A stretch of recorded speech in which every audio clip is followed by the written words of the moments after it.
Olá pessoal, tudo bem? Meu nome é Felipe, eu tô aqui com o Evandro, com o Gabriel e com o Vitor. A gente vai falar sobre como se formam os combustíveis fósseis.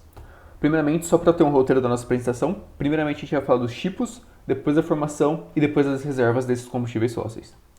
Bom, primeiramente para começar, temos três tipos de combustíveis fósseis. São eles: o carvão, que é uma rocha sedimentar de cor preta ou marrom. A gente pode dizer basicamente que é o fóssil de plantas que estiveram vivas milhões de anos atrás.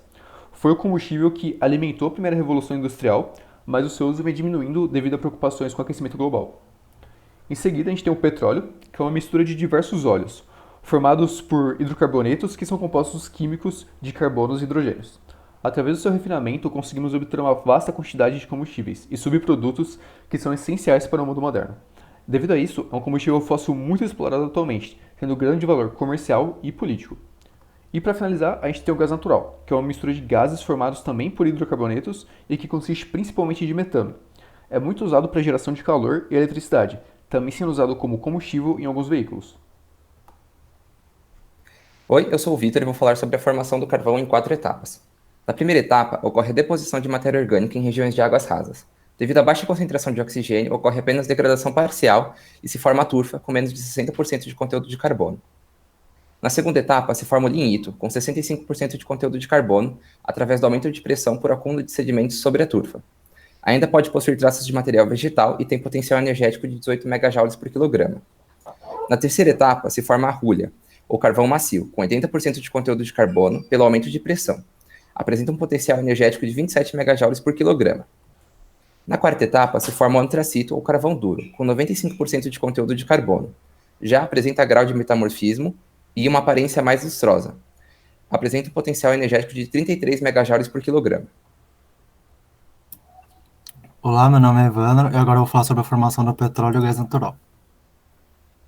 Eu dividi em 4 etapas. Na primeira etapa, nós temos uma acumulação de matéria orgânica morta no fundo dos oceanos, por exemplo, os plânctons. Com ela, há uma mistura de matéria inorgânica, geralmente material argiloso, que se provém dos rios. Na segunda etapa, a mistura anterior, se cria uma espécie de lama rica em orgânicos. Essa lama não pode ser exposta a oxigênio, senão haveria decomposição por bactérias, portanto estamos em um ambiente anóxico. Na terceira etapa, nós temos que a lama anterior ela é soterrada por sedimentos, logo em seguida ocorre a litificação desses sedimentos, solidificando-os, com formação de folhelho.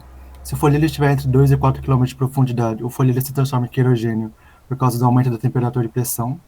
Agora, se a temperatura estiver entre 90 até 160 graus Celsius, nós estamos numa chamada janela do petróleo, que é quando o querogênio se transforma ou em petróleo ou em gás natural. Se a temperatura estiver acima de 60 graus Celsius, o querogênio se transforma apenas em gás natural ou até em grafite. Na quarta etapa, nós temos que o gás natural e o petróleo se acumulam em rochas porosas, chamadas de rocha-petróleo. Agora, se o petróleo, como o petróleo e o gás natural são menos densos do que a água, nós temos que eles deveriam flutuar, só que isso não acontece por causa de uma camada impermeável de rocha que não deixa eles escapar. Eu sou o Gabriel e eu agora vou falar sobre as reservas de combustíveis fósseis. E para compreender o que são reservas, a gente tem que entender também o que são recursos. Esse conceito ele compreende os depósitos que apresentam potencial para aproveitamento na atualidade ou no futuro. E a parte dos recursos que pode ser tecnicamente, economicamente e legalmente extraída são consideradas reservas. Então esse conceito ele traduz em uma ideia de flutuação de valores, porque com o avanço da tecnologia ou a descoberta de novos recursos, a gente pode aumentar ou diminuir o número de reservas.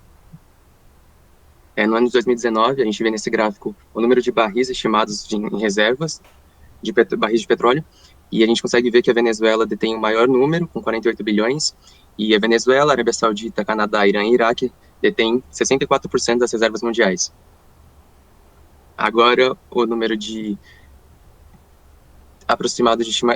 o número estimado da reserva de gás natural, sendo que a Rússia detém o maior deles, com aproximadamente 1 quadrilhão e 300 trilhões de metros cúbicos, sendo que a Rússia, o Irã, o Catar, o Turcomenistão e os Estados Unidos detêm 63% das reservas mundiais. E agora o número de reservas de carvão, sendo que os Estados Unidos detêm a maior delas, com aproximadamente 250 bilhões de toneladas de carvão, e sendo que os Estados Unidos, a Rússia, a Austrália, a China e a Índia detêm 75% das reservas mundiais. Aqui estão nossas referências. Muito obrigado.